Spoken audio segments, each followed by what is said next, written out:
lire un texte qui va nous aider à comprendre et à fixer. C'était clair dans mon esprit depuis le début de la semaine que c'était ça, et c'était tellement clair. Et on va, on va parler de ça. Allez, ouvrons nos Bibles dans Ézéchiel 36, s'il vous plaît. Ézéchiel 36. Ézéchiel 36.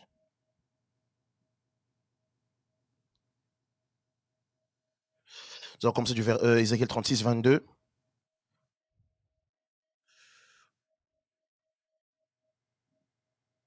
22 à 27. Ézéchiel 36, 22 à 27. Ézéchiel 36, 22 à 27. Pour ce faire, on va lire dans la version parole de vie. Et si on peut se tenir debout pour honorer la parole du Seigneur. Ce sera le seul verset qu'on va lire aujourd'hui.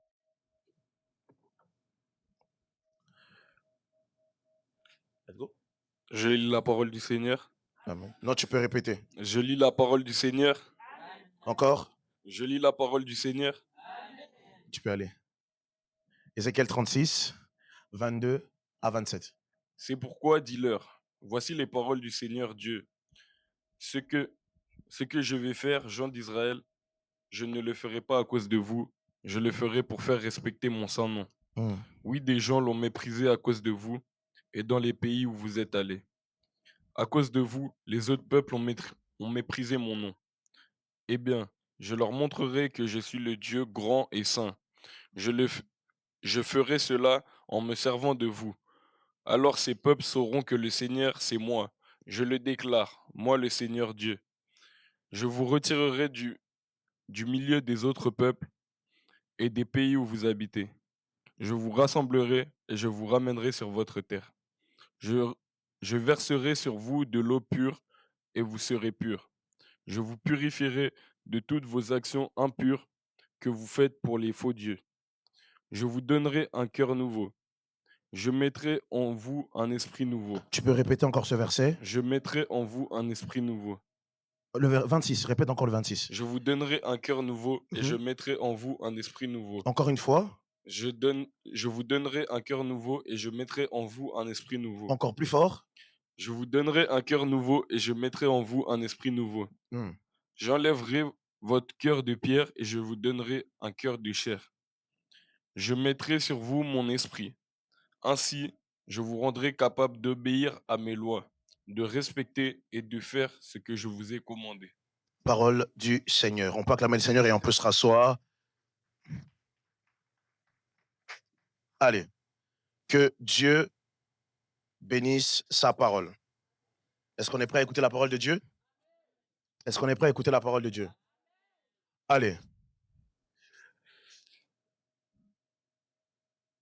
Nous sommes dans le livre d'Ézéchiel, chapitre 36. Et si vous lisez tout le verset 36, vous verrez que Dieu est en train de rétablir. Ok? Dieu est en train de rétablir. Il est en train de rétablir le peuple d'Israël. Je ne vais pas rentrer dans les détails du texte, mais simplement pour dire que là, Dieu est en train de parler par son prophète Ézéchiel, en train de donner un message, et il a décidé de rétablir. Quand vous regardez, vous pouvez lire du premier verset, vous descendez, vous regardez, Dieu dit, je ferai ceci, je mettrai quelque chose, je vous donnerai. Dieu est en train de rétablir. Après un long temps de souffrance, après une autre saison, Dieu annonce une nouvelle saison. Après une ancienne dimension, Dieu est en train d'apporter une nouvelle dimension. Après avoir traîné, retraîné et re-retraîné dans la boue, Dieu décide de ramener son peuple dans un niveau supérieur, dans une nouvelle dimension. Dieu décide de apporter de la lumière parce qu'il y avait des ténèbres. Dieu décide d'enlever d'un point A et d'amener d'un point B. Dieu décide de complètement tout métamorphoser. Et vous le verrez dans Ézéchiel 36, à chaque fois, Dieu parle au travers de son prophète Ézéchiel et lui dit, voici ce qui arrivera, voici ce qui arrivera, voici ce qui arrivera, voici ce qui arrivera. Alors, si je donnais un thème à ce sermon de ce matin, je dirais les effets inévitables du nouveau souffle. Aide-moi à dire à ton voisin les effets inévitables du nouveau souffle. Les effets inévitables du nouveau souffle. Alors les amis, le texte sur lequel je vais, là où j'ai tiré cette thématique, c'est dans le chapitre 26, dans le verset 26, pardon, où il dit, dans la version Louis II, puisque c'est la version la plus connue, il dit: «Je vous donnerai un cœur nouveau, je mettrai en vous un esprit nouveau». Le mot esprit dans ce texte-là, c'est souffle. OK? Le mot esprit, si vous voulez aller, je vous apprends un petit peu de l'hébreu. Le mot esprit là-dedans, c'est roi, c'est souffle. OK? Le mot esprit dedans, c'est souffle. OK? C'est souffle. Vous le verrez, ce mot souffle, la première fois qu'on voit ce mot roi, souffle, nouveau, on le voit dans Genèse chapitre 1. La Bible dit que lorsque Dieu crée l'homme, la Bible dit qu'il souffla un souffle nouveau dans les narines de l'homme et l'homme devient une âme vivante. OK? Un souffle nouveau. Alors, lorsqu'on parle d'un souffle nouveau ou un esprit nouveau, vous prenez ça comme vous voulez, c'est qu'on fait allusion que s'il y a un souffle nouveau, ça veut dire qu'il y a un ancien souffle. Si on fait allusion qu'il y a quelque chose de nouveau qui doit arriver, c'est qu'il y a quelque chose d'ancien. OK? Il y a quelque chose d'ancien. Ça veut dire que lorsque Dieu parle et qu'il dit qu'il fera quelque chose de nouveau, c'est qu'il y a des choses anciennes. Et il y a ce verset qu'on connaît tous, Ésaïe 43, verset 18. La Bible dit: ne pensez plus aux événements passés, ne considérez plus ce qui est ancien. Voici, je ferai quelque chose de nouveau. Dieu est prêt à faire quelque chose de nouveau pour toi ce matin. Quelqu'un peut dire après moi Amen. Je ne sais pas si tu es avec moi, mais je vais répéter. Dieu est prêt à faire quelque chose de nouveau avec toi.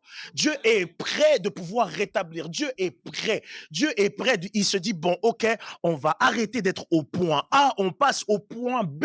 Mais est-ce que toi, tu es prêt pour ce nouveau souffle? Rappelez-vous de mon thème, c'est les effets inévitables. Là, je suis juste en train de poser les bases et je parlerai des effets. Mais j'aimerais nous faire comprendre d'abord que avant le nouveau souffle, il y a un ancien souffle. Avant le nouveau souffle, il y a un ancien. Et malheureusement, j'ai envie de dire heureusement ou malheureusement, quand le nouveau vient, il ne cohabite pas avec l'ancien. Quand le nouveau vient, il ne cohabite pas avec l'ancien. Le nouveau souffle. Dieu parle, il dit, ok, je ferai des choses. On va le voir, on va lire le texte, on va scruter le texte. C'est dans le texte qu'on va trouver les effets. Le nouveau souffle. Dieu veut nous amener à une nouvelle étape. Dieu veut t'amener dans une nouvelle étape. Dieu veut que tu puisses exceller. Dieu veut que tu puisses avancer. Mais ma question pour toi ce matin, est-ce que tu es prêt de passer des ténèbres à la lumière? Est-ce que tu es prêt de passer de ce point A dans tes habitudes, de rester dans ces habitudes? Est-ce que tu es prêt de pouvoir justement sortir de ta zone de confort pour expérimenter ce que Dieu a préparé? Est-ce que tu es prêt à pouvoir te débarrasser des mauvaises choses ou bien des anciennes choses pour de nouvelles choses?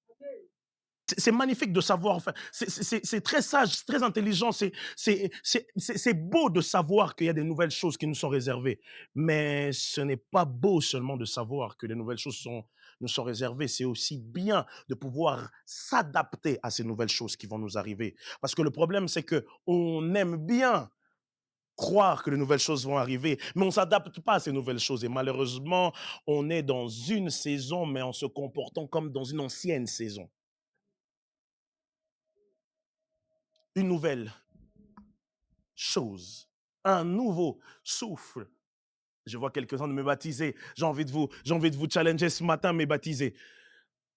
Aujourd'hui, vous allez prendre la scène pour la première fois. Certains, vous aurez votre certificat de baptême. Magnifique. C'est beau. Mais entre l'ancienne personne qui était baptisée, celle qui, voilà, et la nouvelle, il faut qu'il y ait une différence. Sinon, votre passage à l'eau sera vain.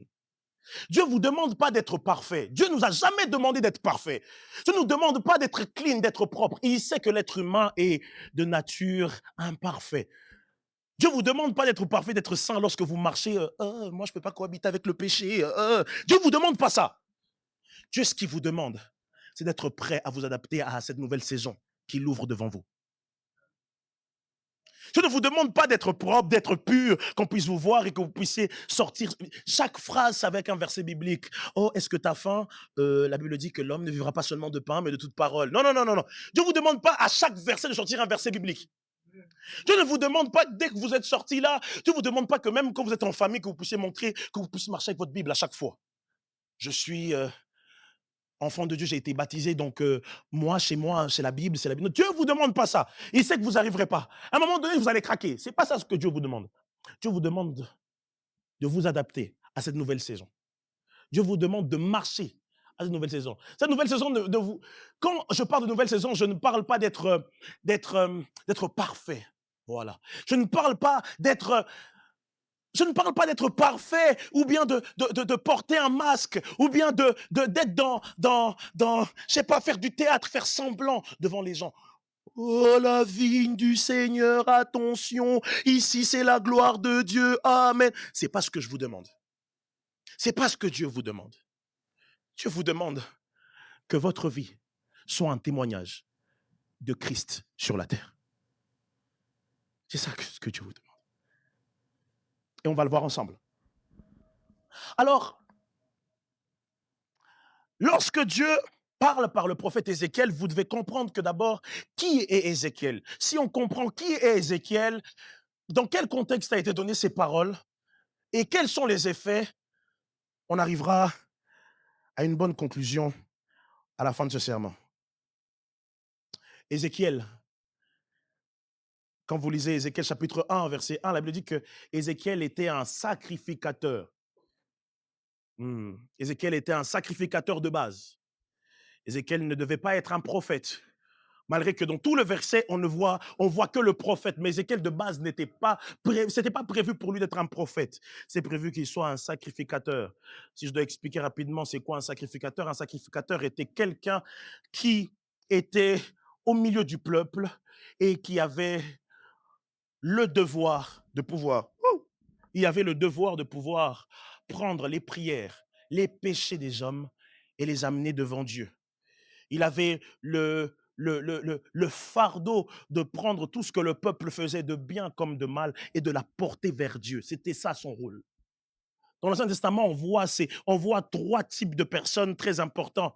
Dans l'Ancien Testament, on voit le sacrificateur, le prophète et le roi. Je ne vais pas m'attarder à vous faire un documentaire ici, ce n'est pas le but. Mais ce que je vais expliquer, c'est que le sacrificateur, c'était ça son rôle, prendre du peuple et amener à Dieu. Le prophète, c'est le contraire. Il prenait de Dieu pour amener du peuple. Et ça, sa 30e année, lorsqu'il a eu 30 ans, un peu comme Jésus, c'est là où il répond à l'appel. C'est là où Ézéchiel change du sacrificateur au prophète. Et il ne s'appelle pas prophète, c'est Dieu qui appelle Ézéchiel à devenir prophète. Et lorsqu'Ézéchiel devient prophète, Ézéchiel est un peu, comme je dirais, est un peu le père spirituel, si je peux dire ça, de tous les livres apocalyptiques. Vous voyez, quand on voit Jean qui dit, ouais, j'ai vu le ciel ouvert, nanana, l'une des premières personnes qui a commencé dans la Bible, c'est Ézéchiel. Quand vous lisez les prophéties d'Ézéchiel, c'est pire qu'un film d'horreur. Vous allez voir Ézéchiel qui explique qu'il y a des êtres, des aigles, des lions et tout ça, des dragons et tout ça. Ézéchiel était ce genre de prophète qui, sa vie est une prophétie. Pour que vous puissiez comprendre son message, il doit faire quelque chose pour que vous puissiez comprendre son message. Et un jour, Dieu lui dit, comme c'est là, Ézéchiel, bon, prends du pain et tu vas prendre tes propres excréments et tu vas manger. En fait, Dieu prend cette image juste pour expliquer à Ézéchiel, voici comment le peuple est en train de marcher. Il y a un jour, Dieu va lui dire encore, tu sais quoi Ézéchiel, tu dois dormir d'un seul côté. Il lui donne plus ou moins 300 jours, tu dois dormir que du côté droit. Imaginez-vous si vous devez dormir que du côté droit. Parce que la vie d'Ézéchiel devenait un message. C'était pas juste, il n'était pas seulement là. Ézéchiel donnait moins de paroles. C'était sa vie qui était un message. Ça veut dire qu'à un moment donné, quand il parlait, il disait pas, bon, ma soeur, Dieu m'a dit que comme c'est là, tu dois. Non, non, non, non, lui, c'était pas ça. Ézéchiel, c'était sa propre vie. Lorsqu'on voyait Ézéchiel, on dit, lui, il y a quelque chose que Dieu veut dire. Les amis, on veut tous être prophètes et prophétesses. On veut tous parler de la part de Dieu. Mais est-ce qu'on est prêt que notre vie devienne un message? Pas tout le monde est prêt pour que sa vie devienne un message. Vous avez parlé de la part du Seigneur, c'est bien. Je te dis, Dieu m'a dit que tu deviendras comme ça, c'est super. Mais maintenant, si ma vie, ta vie à toi, doit devenir un message, c'est-à-dire comme c'est là, Dieu te dit, par exemple, comme c'est là, tu n'as pas le droit de mettre de pantalon pendant 2 ans. Tu fais quoi? Vous voyez, c'est dans l'Ancien Testament. Dans l'Ancien Testament. Dans le Nouveau Testament, Dieu nous appelle à être des Ézéchiel. Je vais aller doucement. Dans l'Ancien Testament, c'était que pour Ézéchiel. Ézéchiel était un message, sa vie était un message. Dans le Nouveau Testament, puisque le Saint-Esprit habite en nous, nos vies doivent être des messages. Du coup, tu n'as pas besoin que le Saint-Esprit te dise quoi, que le Saint-Esprit ou que te dise quoi faire spécialement. Ta vie doit être un message. Et le message que ta vie doit refléter, c'est Christ mort et ressuscité. Du coup, tu n'as plus besoin de manger des excréments comme Élisée, comme Ézéchiel. Tu as juste besoin de faire la volonté de Dieu. Mais ça, il faut que tu sois prêt pour le nouveau souffle. Il faut que tu comprennes les effets du nouveau souffle. Sans ça, ta vie ne peut pas être un message. Je suis pas là en train de vous annoncer quelque chose de culturel. Je suis pas là en train de vous annoncer quelque chose que j'ai inventé. D'ailleurs, j'ai rien inventé. Tout ce que je vais dire, on va le voir ici. Mais j'essaie juste de éveiller votre esprit pour vous faire comprendre que Dieu veut vous faire passer d'un point A à un point B. Dieu veut un nouveau souffle pour vous et il y a des choses que nous devons faire. Il y a la part de Dieu et il y a la part de l'homme. Vous ne pouvez pas toujours mettre tout sur la tête de Dieu. Ça ne fonctionne pas. Dès qu'il y a un problème, on va prier. Dès qu'il y a un truc, on va prier. Prier, c'est bien, mais prier sans action, c'est mauvais. L'apôtre Jacques va dire, montre-moi ta foi sans les œuvres. Moi, je te montrerai ma foi avec les œuvres. Parce que d'ici là, ça va. Je suis en train de poser les bases. Je sais que ça veut peut-être rien dire, mais je vais vous rattraper à un moment donné. Regarde ton voisin, dis-lui, est-ce que ça va? Est-ce que ça va? Regarde ton voisin, dis, ça va? Et t'as répondu quoi? Ton voisin t'a répondu quoi? Ça va? Ça va? À moitié? Ok. Vous en faites pas. Je vous lance, mais je vous rattraperai. Vous en faites pas. Parce que le nouveau souffle demande que nous soyons prêts.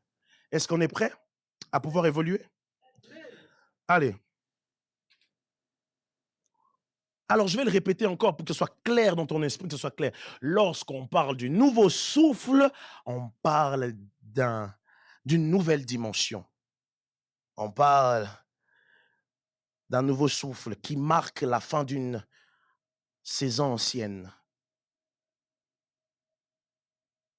La fin d'un système pour un nouveau système. Un nouveau souffle. Et vous savez ce qui est beau dans le nouveau souffle? Je vais encore dire ça et puis ensuite on va rentrer dans les effets. Vous savez ce qui est beau dans le nouveau souffle? Ce qui est magnifique dans une nouvelle saison, c'est que ce nouveau souffle vient pour renouveler, restaurer, repositionner. Lorsque vous passez allez, je prends un exemple terre à terre. Lorsque vous avez soif et que vous allez au frigo pour prendre de l'eau, ok? Rendez-vous compte que lorsque vous prenez de l'eau, des fois, vous désaltère tellement que vous avez l'impression que c'est comme si vous êtes en train de revivre. Ceux qui font du sport connaissent ça. Hein? Genre, vous étiez fatigué, vous étiez chargé, et tout, et tout, et tout, et tout, et tout. Vous courez marathon et tout ça. Dans une autre vie, avant d'avoir ce corps que j'ai, dans une autre vie, j'étais un bon sportif. Dans une autre vie, vraiment. Heureusement que dans une autre vie, dans une belle vie. Dans une belle vie. Comme j'ai dit là, pour ceux qui se rappellent du talk show, moi, j'allais au foot, pas pour jouer, mais pour boire du thé. Dans une autre vie. Et vous savez, comme vous avez fait du sport, vous avez transpiré, Quand vous buvez, on vous donne un verre d'eau bien froid. Un verre d'eau, vraiment très froid, vraiment comme on aime là. Lorsque vous buvez, ça vous désaltère.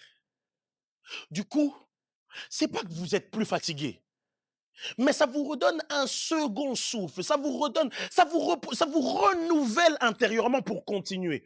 Vous savez, lorsque Dieu vous dit qu'il va vous donner un nouveau souffle, c'est pas que tout ce que vous faites là, vous devez arrêter. Non, non, non. C'est qu'il vous donne une nouvelle force pour continuer avec précision ce que vous avez commencé. Dieu ne vous dira jamais de vous arrêter. Non, non. Dieu vous donnera la force de continuer et même de continuer pour aller plus loin. Le nouveau souffle n'est pas là juste pour faire beau, mais le nouveau souffle est là pour nous restaurer. Regarde à ton voisin, est-ce que tu es prêt? Dis-lui, est-ce que tu es prêt pour le nouveau souffle?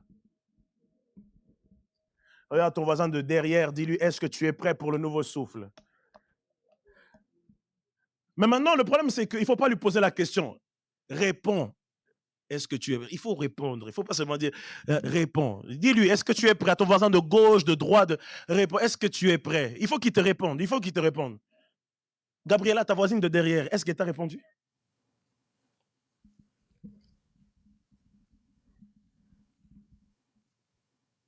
Source de vie, est-ce qu'on est prêt pour le nouveau souffle? Est-ce qu'on est prêt? OK. Alors, je vais dire 4 choses, vous en faites pas normalement, je suis censé pas être trop long, je suis censé finir. Mais comme vous savez, dans une autre vie, j'ai fait du marketing, j'ai dit que j'allais dire 4 choses, mais il est possible que j'en dise que 2. Mais j'ai dit que j'allais dire 4. On verra. Allez, 4 choses par rapport au nouveau souffle. OK? 4 choses par rapport au nouveau souffle. Je donnerai 4 mots et la phrase qui accompagne pour qu'on puisse comprendre le nouveau souffle. Est-ce qu'on est prêt? Est-ce qu'on est prêt? On dirait pas. Hein. Est-ce qu'on est prêt? Allez. La première chose pour le nouveau souffle, la toute première chose, le premier point, les effets d'une personne qui a reçu le nouveau souffle. Ou bien lorsqu'on reçoit le nouveau souffle, qu'est-ce qui nous arrive? La première chose qu'on doit faire, c'est attendre.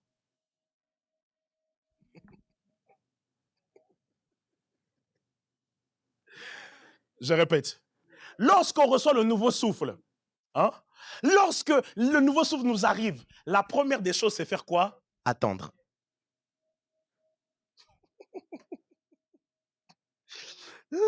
Quelqu'un dit après moi, merci Seigneur. Attendre. Écoutez cette phrase. Chaque position vous donne une nouvelle dimension. Je vais répéter. Chaque position vous donne une nouvelle dimension. Vous ne pouvez pas quitter votre dimension si vous n'avez pas une nouvelle dimension. Ce n'est pas la position qui vous donne une nouvelle dimension, c'est votre dimension qui vous donne une nouvelle position. Je vais répéter ça. Ce n'est pas parce que vous vous déplacez que vous avez une nouvelle dimension, c'est pendant que vous êtes dans ce point-là où vous êtes que la nouvelle dimension vous amène dans la prochaine dimension. Je vais expliquer. Le jour où Jésus est venu sur terre, j'ai une question. Jésus est venu sur terre, Luc chapitre 4, Matthieu chapitre 4, Marc chapitre 4. Tous ces 4-là, ces 3 évangiles que je viens de dire, disent la même chose. La Bible dit que Jésus fut conduit par l'Esprit dans le désert. Pourquoi? Parce qu'il devait se faire tenter. Ça veut dire que Jésus devait attendre dans le désert pour sa prochaine dimension.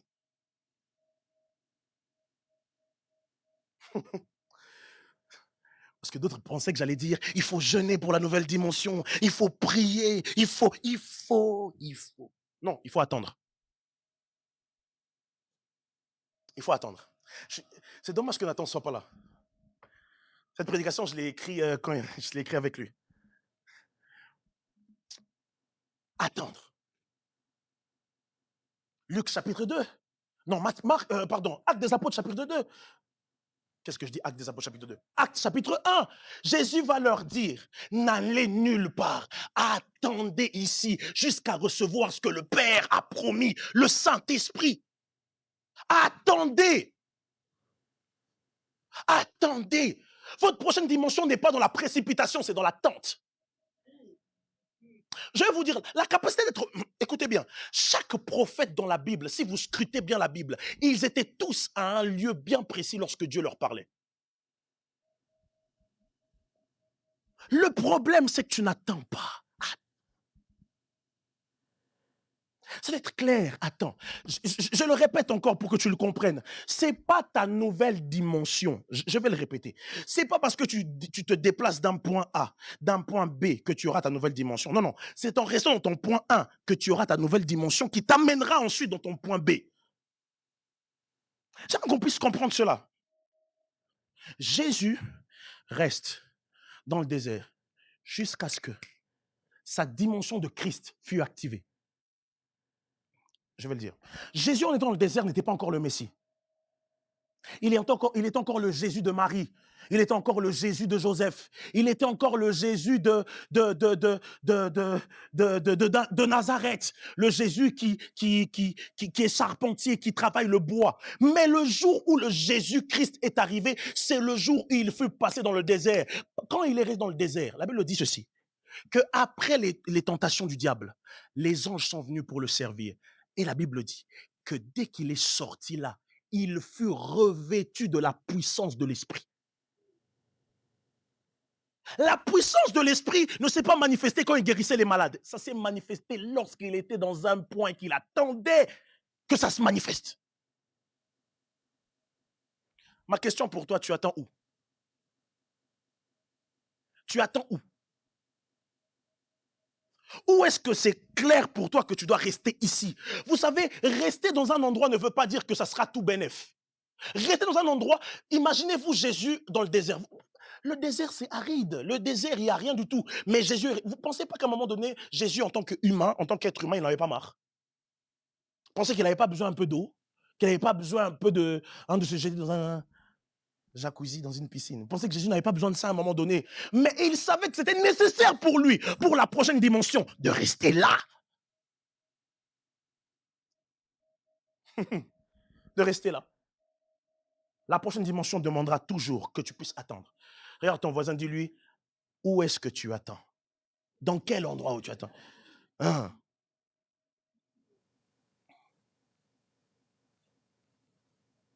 Où est-ce que tu attends?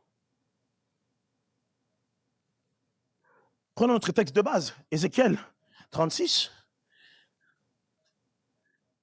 Jésus dit ceci. Enfin, Jésus. La parole dit ceci. Ézéchiel 36. Il dit, à partir du verset 24, je vous retirerai d'autres, d'entre les nations. Je vous rassemblerai et je vous ramènerai. Vous savez, votre nouvelle dimension dépend de votre position.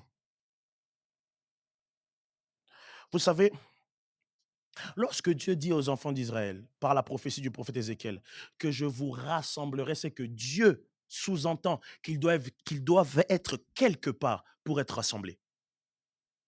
Imaginez-vous si maintenant je dis à tout le monde, bon, comme c'est là, à la fin du culte, on se rassemble tous dans le parking.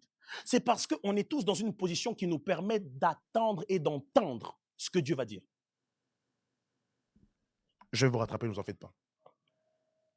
Lorsque Dieu est en train de dire que je vous rassemblerai, que je vous déplacerai de ce niveau à un niveau, Dieu est en train de dire ceci, c'est que restez dans une position qui permet que lorsque moi je déciderai de vous rassembler, que vous soyez sensible à moi.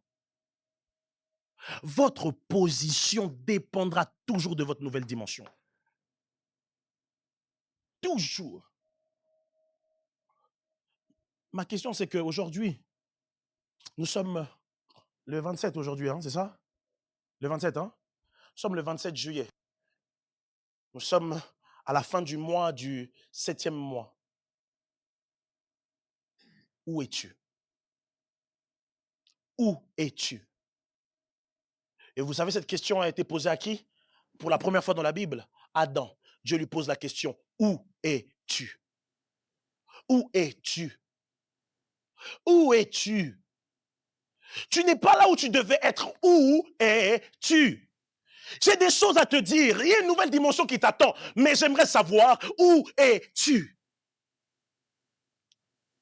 Oh non, Seigneur, comme je suis là, je suis en train de chercher du travail. Oui, cherche du travail, c'est très bien. Mais moi, je ne te vois pas. Où es-tu? J'ai entendu, tu as trop prié. Mais je veux savoir, où es-tu? Oh, mais Seigneur, je suis à l'église, regarde comment il se comporte. C'est pas mon problème. Je veux juste savoir, où es-tu?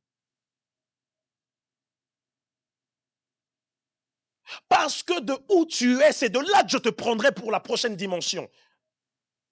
Mais j'aimerais savoir où es-tu? Le problème, c'est qu'on est où? On est partout sauf où là Dieu veut. On est partout sauf là où Dieu nous attend. On est partout éparpillé sans être là où Dieu veut pour nous amener dans la prochaine dimension. Dieu pose la question ce matin, où es-tu? Tu dis, Seigneur, bah les hommes, ils sont un peu mauvais avec moi, alors comme je trouve pas de mari, je vais aller sur Tinder. D'autres vont dire, Seigneur, comme c'est là, les hommes sont méchants. Je me suis caché de la méchanceté des hommes parce que voilà. D'autres vont dire, Seigneur, moi, laisse tomber, ma vie, elle est compliquée. Mais Dieu te demande, où es-tu? Parce que ta nouvelle saison dépend de ta position. Dépend de ta position. Dépend de ta position. Jésus, quand il vient, la Bible dit que dans Luc chapitre 4, quand vous lisez 14, la Bible dit que Jésus sorti du désert, revêtu de la puissance de l'Esprit. Ça veut dire que la position de Jésus dans le désert lui a donné une nouvelle dimension. Une nouvelle dimension. Où es-tu? Tu es partout sauf dans sa présence.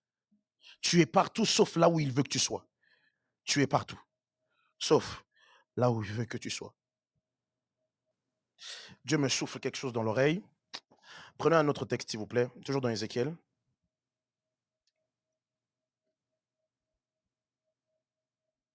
Ézéchiel 37. Si tu peux nous aider, s'il te plaît. Ézéchiel 37, 1. Ézéchiel 37, verset 1. Merci. Quelqu'un peut dire merci Jésus? Plus fort encore, merci Jésus. Ézéchiel 37 jusqu'à 4. Le Seigneur m'a saisi avec puissance, son esprit m'a emmené, et je me suis trouvé dans une vallée remplie d'os. Le Seigneur me fait faire le tour de l'endroit. Les os sont très nombreux et complètement secs. Pardon, lis la version lu second, s'il te plaît. Ça nous aider à nous tous, s'il te plaît. La main de l'Éternel fut sur moi, et l'Éternel me transporta en esprit, et me déposa dans le milieu d'une vallée remplie d'ossements. Il me fit passer auprès d'eux tout autour, et voici, ils étaient fort nombreux. À la surface de la vallée, ils étaient complètement secs. Il me dit, Fils de l'homme, ces eaux pourront-ils revivre? Je réponds, Seigneur éternel, tu le sais. Il me dit, prophétise sur ces eaux et dis-leur, ossements desséchés, écoutez la parole de l'Éternel. Continue. Ainsi parle le Seigneur l'Éternel à ces eaux. Voici, je vais faire entrer en vous un esprit et vous vivrez. Continue. Je vous donnerai des nerfs, je ferai croître sur vous de la chair. Je vous couvrirai de peau, je mettrai en vous un esprit et vous vivrez. Et vous saurez que je suis l'Éternel. Merci beaucoup. Merci. Allez. Je vais répondre mon point d'attendre et puis je vous donnerai le deuxième point. Là encore dans ce verset, c'est encore le prophète Ézéchiel. Dieu le déplace et l'amène dans un endroit. Il voyait beaucoup de choses, mais il est resté dans un endroit. Parce que sa prochaine dimension dépendait de là où il était positionné. Deuxième phrase, deuxième mot, les effets du nouveau souffle, c'est ça que je suis en train de parler.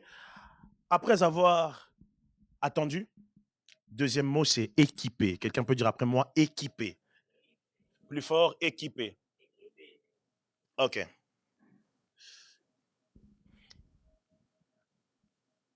Vous savez, vous ne pouvez pas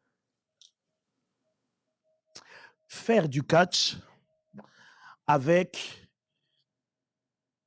l'équipement d'une personne qui fait du hockey. Imaginez-vous un catcheur qui arrive avec des patins. Il arrive avec des patins. Imaginez-vous juste ça.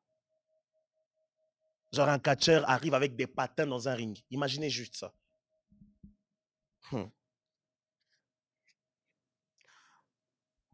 Écoutez, celui qui doit être sur le terrain doit avoir le matériel qu'il faut.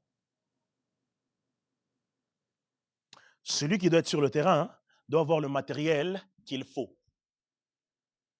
Les amis, le nouveau souffle, attendre, oui, mais vous devez être équipés. Le problème, c'est pas que nous ne sommes pas équipés, mais nous sommes équipés d'un mauvais équipement. Je vais m'expliquer. Le problème n'est pas d'être à l'église. Le problème, c'est de ne pas de prier. Mais le problème, c'est de savoir dans quelle direction prier.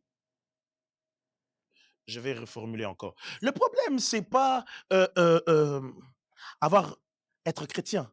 Mais le problème, c'est quel type de relation tu as avec Dieu. Le problème, c'est pas aller évangéliser. Le problème, c'est comment est-ce que tu as rencontré Dieu pour que cette rencontre que tu as eue avec Dieu soit un partage pour les autres. Problème, on est équipé de tout, mais sauf ce qu'il faut. J'ai envie de dire quelque chose. Écoutez, Dieu veut que nous arrivions à la connaissance. Mais pas toute connaissance est bonne. Je vais répéter. Dieu veut que tu puisses connaître. Mais pas tout ce qu'il faut connaître, il faut que tu puisses connaître. J'ai une question. À quoi ça sert au bébé King ici de savoir qu'un micro, pour que ça s'allume, ça doit être branché là-bas, là-bas, là-bas? Ça lui sert à quelque chose son âge? Ça lui sert à rien. Mais par exemple, à José, ça va lui servir à quelque chose. Il saura, un micro, oui. En fait, à chaque étape de votre vie, à chaque nouveau souffle, Dieu vous permettra de savoir et de vous équiper de ce qu'il faut. Mais le problème, c'est que des fois, on s'équipe avec ce qu'il vaut et des extras. Et c'est ça qui te fait perdre la destinée. C'est ça qui te fait perdre le temps. C'est que tu t'équipes des choses qui ne sont même pas de ton âge. Tu portes des charges, tes propres charges et d'autres charges qui n'ont rien à voir avec toi. Lorsque Dieu parle à Ézéchiel, il lui dit ceci.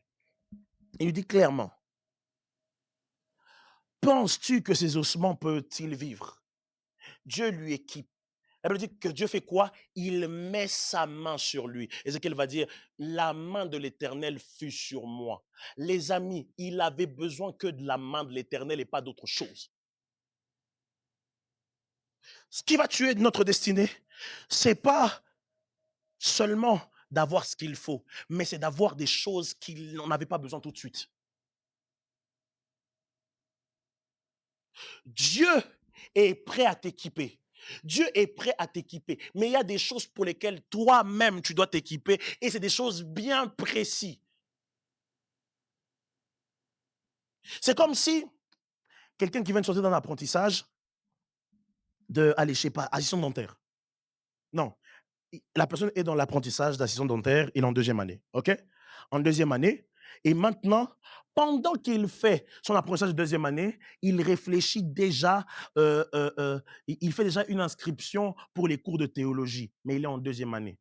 C'est une bonne chose, les cours de théologie, pour apprendre la Bible, la parole de Dieu. Mais tu es d'abord dans ta deuxième année d'assistant dentaire. Équipe-toi de tout ce qu'un assistant dentaire doit savoir avant la théologie. Parce que malgré que la connaissance de la théologie, elle est bonne, mais dans ta saison actuelle, c'est pas ce qui est important. Et malheureusement, on veut tout avoir et on a tout. Et quand on a tout, on ne sait pas comment disposer les choses. Et Dieu va dire à Ézéchiel, on va d'abord prophétiser. Je veux d'abord poser ma main sur toi. Et lorsque vous regardez comment est-ce qu'Ézéchiel prophétise, il va de l'os jusqu'à la peau. Parce que tout doit être structuré. On ne peut pas s'équiper de tout et de n'importe quoi. Lorsqu'on a une destinée, on ne peut pas aller n'importe comment. On ne peut pas tout faire parce que tout le monde le fait. Malheureusement, on est tous au même endroit, mais on n'a pas tous la même destinée. On ne peut pas être tous équipés de la même façon. C'est pas parce qu'ici à l'église, il y a ceci, il y a cela. On ne peut pas être tous équipés de la même façon. La preuve, Dieu ne nous parle même pas de la même façon. Et le problème, c'est que le jour où tu verras que ce que Dieu a fait avec l'autre ne marche pas avec toi, tu vas dire, Dieu n'est pas réel. Non, ce qui était bon pour elle n'est pas bon pour toi. Écoutez, psaume 23, l'Éternel est mon berger, je ne manquerai de rien. Il me dirige dans les eaux paisibles. Il dirige dans les eaux paisibles. L'autre là, les verts pâturages. Voilà, merci. Il me fait reposer dans les verts pâturages. Les amis, les verts pâturages sont pour les brebis. Vous savez, les brebis, les moutons, ils aiment bien manger de l'herbe. Mais vous savez, l'herbe, c'est quoi on appelle ça comment hein? Vert pâturage, merci. Vert pâturage pour Jonas. Son vert pâturage n'est pas mon vert pâturage. Elias, viens s'il te plaît. On va prendre un exemple. Elias, viens. Qui d'autre? Daniel, viens aussi. S'il te plaît. Mettez-vous là. Est-ce qu'on peut les encourager, s'il vous plaît?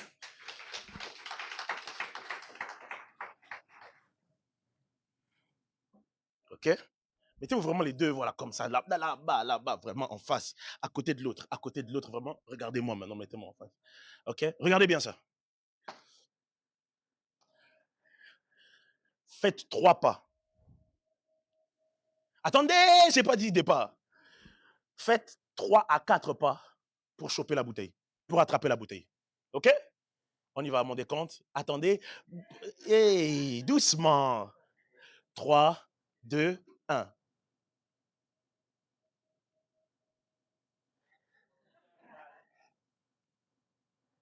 OK. Merci beaucoup. On va faire la même chose. Fermez les yeux.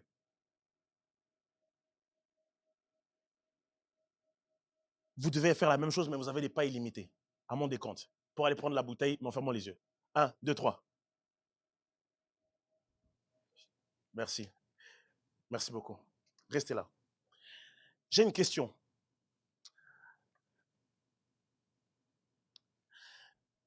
Les deux, j'ai encore, dernier exemple encore. Pas cette bouteille. Regardez la salle, regardez la salle. Dernier exemple. Regardez la salle. Vous devez aller me choper une bouteille et me la ramener ici le plus vite possible. OK? À mon décompte. Dans la salle. Peu importe la bouteille. OK? 3, 2, 1. Le plus vite possible. Allez. Une bouteille.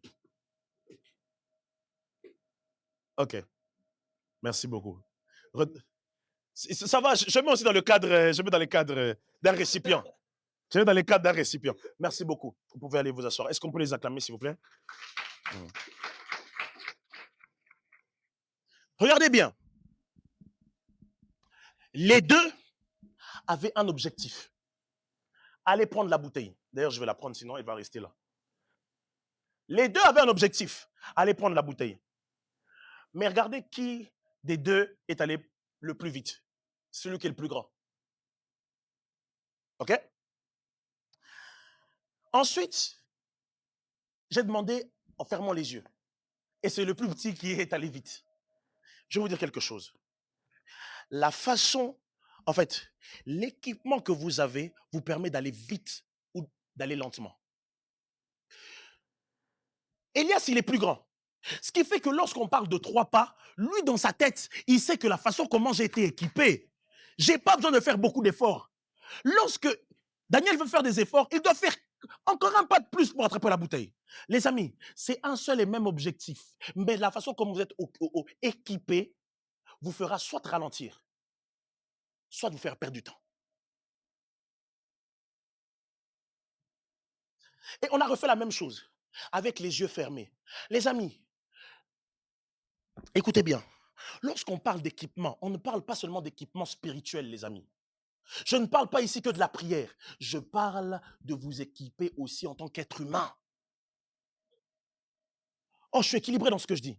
Lorsqu'on parle d'un nouveau souffle, lorsqu'on parle d'une nouvelle dimension, ne voyez pas seulement ça d'un œil spirituel. Les amis, votre nouvelle dimension dépend aussi de je vais le dire ceci. Les amis, si Dieu vous appelle à être étudiant, vous devez travailler tellement fort pour être un bon étudiant. Et ça ne dépend pas de Dieu ou de la prière, ça dépend de vous. Ça dépend de vous. Ça dépend de vous. Et la façon comment Dieu vous a équipé, c'est comme ça que vous aurez la victoire. Elias n'a pas fait beaucoup d'efforts pour aller. Quand il allait, il a fait seulement 1, 2, 3. Même moi, j'ai eu peur pour Daniel. Je me suis dit, Daniel, vraiment, il n'a pas de chance. Pourquoi? Parce que Elias, comme il est équipé, c'est pas de la même façon. Alors, les amis, ça ne sert à rien de pouvoir recopier ton voisin. Il y a quelque chose de spécial et d'original que Dieu veut faire avec toi.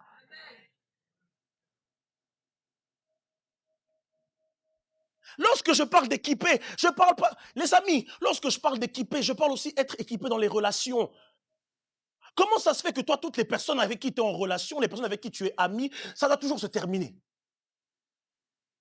Toujours, moi, quand on me fait du mal, je pardonne pas. Nanana. Non, non, non, ça veut dire que tu as un mauvais équipement. Il faut qu'on change vite cet équipement pour ta prochaine dimension. Il faut qu'on la change. Il faut qu'on la change. Oh non, moi, les gens, je trouve hypocrites. Moi, j'aime pas. Les amis, tu as un mauvais équipement. Il faut qu'on le change. Il est usé, celui-là. Il faut qu'on le change. Oh non, mais moi, en famille et tout ça, tu pries un Dieu qui est un Dieu de la famille, mais dans ta famille, tu es une catastrophe. Mais tu crois en un Dieu qui est un Dieu de famille. Tu as un mauvais équipement. Non, moi, je prie, mais les membres de ma famille ils sont tellement... Oui, justement, c'est toi qui dois montrer le bon équipement à la famille. Dieu prendra toujours quelqu'un comme exemple pour sauver la famille. Quand vous regardez les individus, Dieu commence toujours par un individu pour gagner tout un peuple et toute une famille. Mais le problème, c'est que toi, tu condamnes, tes mains, c'est toujours les autres ont fait, les autres ont fait. Avec ma femme, c'est pareil. Vous savez, avec ma femme, c'est toujours, ouais, mais toi, non, non. Chaque fois qu'on est dans une dispute ou quoi que ce soit, même dans une incompréhension quelconque, je dis toujours, ok, il y a eu ça. Mais toi, qu'est-ce que tu as fait? Parce que c'est facile de dire l'autre a fait. C'est facile de dire moi j'ai fait. C'est facile de dire. Mais toi, dans cette situation, qu'est-ce que tu as fait? Est-ce que tu as utilisé les bons équipements ou pas? Oh non, moi. Non, non, non. Est-ce que tu as utilisé la bonne chose? Est-ce que tu as fait la bonne chose? Est-ce que tu es bien équipé? Il y a des gens qui sont malheureusement dans une famille où c'est catastrophique et ils ont aussi le mauvais équipement. Donc, calculez, famille catastrophique plus mauvais équipement égale le chaos. Et on se retrouve dans Genèse chapitre 1, il y avait les ténèbres sur la surface de la terre. Pourquoi? Parce que celui qui est censé être lumière ne fait pas bien son addition. Lorsque Dieu vous amène à être, à passer dans une autre dimension, à avoir un nouveau souffle, vous devez être bien équipé, avoir le matériel qu'il faut. Hmm. Oh non, moi, ma famille, elle est compliquée. Quelle est la famille dans le monde où c'est pas compliqué? Est-ce que c'est toutes les familles que ça part en capoute? C'est toutes les familles où c'est chaos? Oui, oui, toutes les familles, c'est difficile. Mais qui t'a dit que tu ne peux pas être la personne par qui la lumière arrive? Et je sais pas, il y a des personnes qui sont à l'aise que dans ta famille, les gens ont un mal-être, les gens ne connaissent pas Dieu, et tu es à l'aise avec ça. Et le pire, c'est que j'entends des gens dire, le jour où Dieu va toucher, il va toucher. Toi, tu n'es pas là. Non, toi, tu n'es pas là. Des chrétiens avec le Saint-Esprit. Tu vois des visions, tu prophétises, tu dors, Dieu te parle, tu parles en d'autres langues. Mais pour ce qui est question de ta famille, tu laisses Dieu s'en charger. Toi, tu fais quoi dans cette famille alors? N'est-ce pas la lumière? La Bible dit que la lumière fait disparaître l'obscurité. Mais toi, tu es une lumière. Lorsque tu viens dans l'obscurité, tu deviens obscurité, ténèbres, obscurité, la même chose, voilà. Les amis, il est temps d'être bien équipé et de pouvoir être sur le terrain avec l'équipement qu'il faut. Pourquoi tu laisses au Saint-Esprit des choses que toi tu dois faire? Parler de Jésus, tu penses que ce sera... Toi, tu penses que parler de Jésus, tu penses que ce sera quelqu'un d'une autre église. Le jour où ils auront évangélisation, ils vont rencontrer ta mère et ils vont lui dire Dieu t'aime et tout ça. Mais toi qui es dans la maison, tu fais rien. Mais tu attends que quelqu'un de l'extérieur puisse dire à ta mère, je répète bien, c'est ta mère, J'insiste parce que peut-être que tu penses que c'est pas la tienne. C'est ta mère, mais tu penses que quelqu'un d'autre va parler de Jésus que toi tu pries à ta mère. J'ai bien dit, hein, c'est ta mère. Mais tu as la lumière, hein, mais tu parles en langue. Si tu ne sais pas, écoute, je vais dire quelque chose rapide, ça va te tuer, ça va te... De toute façon, Ivana, elle est toujours d'accord avec moi quand il faut que j'envoie des hypercutes, donc j'envoie. Si jamais, je vais te dire la vérité, si tu ne sais pas briller, si tu ne sais pas illuminer ta famille par la lumière de la parole de Dieu, s'il te plaît, ne le fais pas ici. Ouais, ne le fais pas ici. Parce que lorsque tu viens ici, on te donne on t'équipe. Quand tu vas à la maison, brille mince alors. Brille, éclaire. Tu sais pourquoi il y a beaucoup de morts, il y a beaucoup de situations compliquées dans ta famille? Tu sais pourquoi? C'est ta faute. Oui, c'est ta faute. Oh non, mais moi je pensais que Dieu allait faire. Mais on ne demande pas au ciel ce qu'il y a sur la terre. Toi, tu es déjà là. C'est une question. Le jour où Jésus est venu sur terre, est-ce que Dieu devait faire encore des choses? Il n'avait plus rien besoin de faire. Jésus était déjà là. Amis, toi, tu représentes Christ, tu es déjà dans ta famille. Pourquoi tu attends que Dieu puisse faire quelque chose que toi, tu peux faire? Il a dit, voici les miracles qui accompagneront ceux qui auront cru. Toi, tu as cru, mais on dirait que toutes les choses que tu as cru, bon, ça a été laissé à la maison ou laissé, je ne sais pas, dans un cadenas. Les amis, équipons-nous des bonnes choses. Plus on est bien équipé, plus on pourra sauver ceux qui sont autour de nous. Plus on est bien équipé, plus on fera la bonne chose. Tu es équipé tellement de Netflix, de séduction haute tension, de Love is Blind. Tu connais tout, tu es tellement bien équipé de Rocky. Non, c'est The Rookie, voilà. Tu es tellement équipé. Quand tu vois John Nolan, très équipé de ça. Là, tu connais. Lorsque ça fait code 4, c'est bon, la situation elle est maintenue. Ça, tu connais. Code 4, ça, tu connais. Mais 3 ans, tu connais pas. Mais code 4, tu connais. Sois équipé. Les amis, cette deuxième moitié de l'année, c'est de ma responsabilité. C'est notre responsabilité à l'église. Tout le monde va être équipé, les gars. Tout le monde. Il n'y a pas de blague. Tout le monde. Je vais le dire ici, même si le pasteur il va me fusiller du regard, je vais le dire. Les amis, il n'y a pas de... Tout le monde aux affermissements. Tout le monde. Ouvrier ou pas. Tout le monde les affermissements. Tout le monde. Le problème, c'est que... Laissez-moi m'attarder ici. Lorsqu'on est mal équipé, lorsqu'on regarde son voisin qui est soldat, on a l'impression que lui, il a un problème. Or que lui, il a quelque chose que toi, tu n'as pas parce que toi, tu n'es mal équipé. Moi, je me rappelle lorsque j'étais à l'armée, on va dire, mets ta gaieté, cracra, mets ceci, mets cela. Et puis, à chaque fois que tu as un truc ou ton lacet qui n'est pas fait, lorsque ton lieutenant passe dans les rangs, il te regarde, il dit, neuf. Ça, c'est pour dire, ça te rappelle quelque chose, toi. Il a dit, ça c'est neuf, ça c'est neuf. En plus, il parle avec un accent suisse-allemand. Un Français qui parle avec... Donc, tu vois, ça c'est neuf, ça, vraiment, c'est neuf. Donc, quand il te dit ça, c'est-à-dire qu'il t'a même pas insulté, mais toi, tu as senti qu'on t'a insulté, quoi, t'es neuf. Pourquoi? Parce que ta tenue n'est pas du tout accordée, n'est pas du tout exactement comment ça doit être. Les amis, pour que la croissance se place, tout le monde doit avoir les mêmes bases. Tout le monde doit avoir les mêmes bases. Alors, pour qu'il n'y ait pas de quiproquo, tout le monde les affermissements, on y va. Tout le monde. Les amis, on ne peut pas servir Dieu avec... Ça veut dire que l'autre a sa base. Moi, j'ai ma base. On va servir Dieu chacun dans sa base. Et puis, comment on va avancer? Même équipement, les amis. Même équipement. On va aller loin, même équipement. Je n'ai jamais vu un joueur de foot, tout le monde est en bleu avec son truc et lui, il vient en rose. Mis à part le gardien. Mais lui, il vient en rose, c'est un attaquant, il vient en rose. Tu es de quelle équipe? Oh, moi, je suis dans l'équipe bleue, mais j'ai une tenue spéciale. Ça n'existe pas, ça. Ça n'existe pas. Bon équipement. J'avais dit 2 et je me suis arrêté à 2. Dernière chose, pour me faire comprendre, et après, je vais conclure ce message. La troisième effet du nouveau souffle. Parler. Parler. Parler. Parler. Parce que celui qui parle utilise l'arme du chrétien. Notre combat n'est pas physique. Notre combat n'est pas avec les poings. Oh non, le diable, comme c'est là, attends, diable, je te donne rendez-vous à Bel-Air, toi et moi, le diable. Oh, les esprits mauvais, venez, je vais vous donner des hypercutes. Au nom de Jésus, tenez. Et puis voilà. Non, notre combat avec le diable, c'est pas comme ça. Notre combat avec le diable, c'est au niveau de la parole.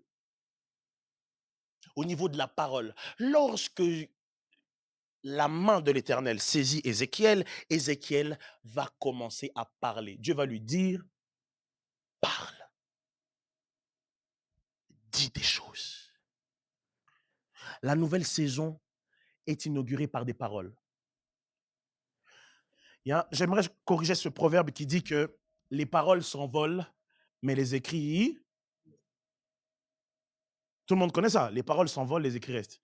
Les amis, les paroles s'envolent, certes, mais les paroles s'envolent dans le monde spirituel. Parce que le monde spirituel n'est pas un monde d'action, c'est un monde de paroles. Ce que tu dis, c'est ce que tu vis. Une bouche fermée, une destinée fermée. Lorsque la vie veut rentrer dans les ossements desséchés, moi je pensais que Dieu allait dire à Ézéchiel, prends ces os, mets-les comme ça, prends ça. Mais il dit quoi? Prophétisons, parle. J'ai envie de te poser la question, qu'est-ce que tu dis de ta propre vie? Quelles sont les bonnes choses que je te souhaite? Quelles sont les choses que tu te dis pour ta famille? La seule chose que tu dis pour ta famille, c'est « Oh, j'en ai marre de cette famille, vraiment, ils m'aiment pas. » C'est la seule chose que tu dis. Mais est-ce que tu sais bénir ta famille dans le secret sans que personne ne sache? Est-ce que tu sais bénir tes études? Tu n'as même pas encore commencé ta 3e année ou ta 2e année. C'est maintenant qu'il faut parler. Tu ne connais même pas le prof que tu vas rencontrer. Tu ne sais pas les matières que tu auras. C'est maintenant qu'il faut parler pour influencer la prochaine saison. C'est maintenant. Toi, t'attends d'être en 2e année pour prier. Seigneur, je suis en 2e année, je te bénis. Non, non, non. Tu n'es pas encore là-bas. C'est maintenant. Là, rappelez-vous, la position, lorsqu'on est dans cette position, ça nous amène une nouvelle dimension. C'est une nouvelle dimension qui nous amène dans la prochaine position. C'est maintenant qu'il faut parler. Mes sœurs, alléluia. Mes sœurs, c'est maintenant qu'il faut parler.